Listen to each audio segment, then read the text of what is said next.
pour ce qui est du poids. D'abord li mu nekk maire de Dakar moo ko may mu nekk tête de liste. Parce que à part le premier ministre ça va fii kenn gënu ko fi dis au plan de la hiérarchie politique. Donc non c'est le patron. Parce que d'abord il en a les moyens, ensuite il en a le grade. Boubs maire de Dakar ay caaxaan.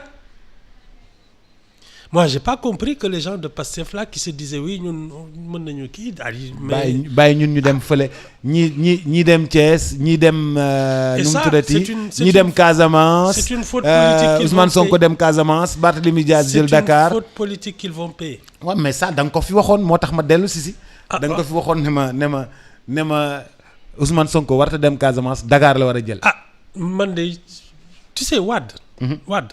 li tax mu xojoon le parti socialiste. C'est qu'il était majoritaire à Dakar. Xam nga ñoom comme dañ doon à l'époque dañ doon maquiller les élections ak yooyu moo tax ils n'ont jamais accepté qu'il soit maire de Dakar. xam nga li ma la wax. ba ci dernière municipale yi 96 mooy bi affaire yi amee ay kii nu mu tudd ay ordonnances bi ñuy voté par ordonnance. ba ñu mujj annuler yenn kii. Parce qu'ils savaient que Wade avait gagné.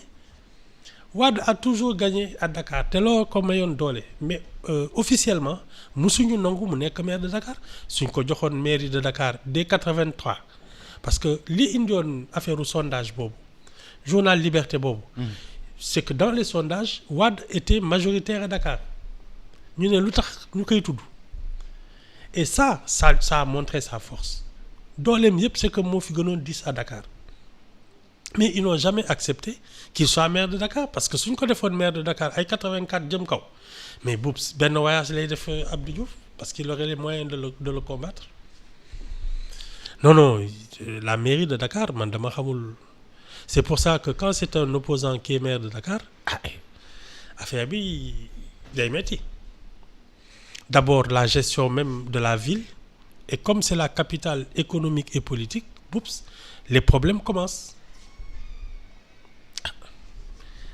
nañ dem rek on va voir ce que ça va donner. la nga ma waxoon fanaanul àll. tey ñoo ngi nii ñoom problème bi ñu gën a am. mooy Barthélémy Diaz. Non de toute manière il fallait tu sais même dans son camp Barthélémy Diaz xam nga dernière investiture yi il faisait pas partie des leaders.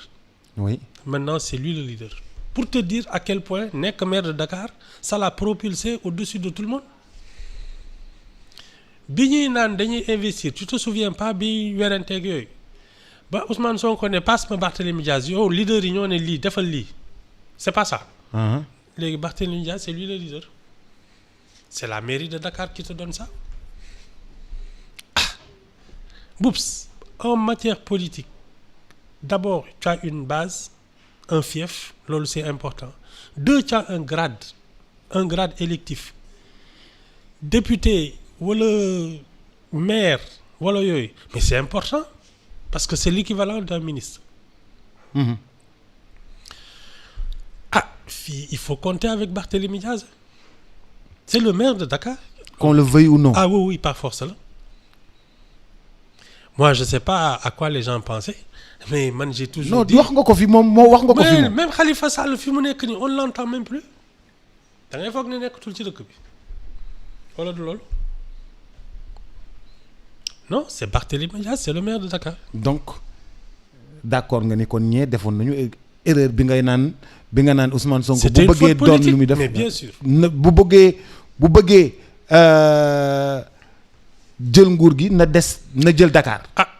Il devait prendre Dakar. Parce que déjà Ziguinchor il a pu rien faire là-bas. Oui, il a laissé tout de suite. Non et puis stratégiquement Dakar moom ngay xoj Dakar. Oui. Et si tu veux étouffer le pouvoir. Dakar ngay xoj. Wade a toujours fait comme ça. Tey fii nii. Si tu veux empêcher les gens de gouverner, créer des problèmes à Dakar, le pays est paralysé. Soo créer ay problèmes ay Ziguinchor ak Tambacounda ak yooyu xam nga actuellement ils sont noyés sous les eaux. Waaw. Mais si problème yooyu amoon Dakar. Mais dëkk bi day taxaw. Comme ça s'est passé il y a 2 ans. Mës nañu am en 2002 j'avais couvert la marche des Mourides à New York. à New York.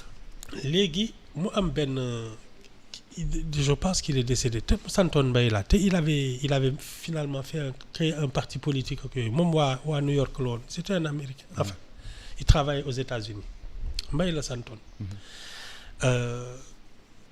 les Mourides seen marche bi c'était de Harlem jusqu'à l'entrée de Key Park fii garab yi bare.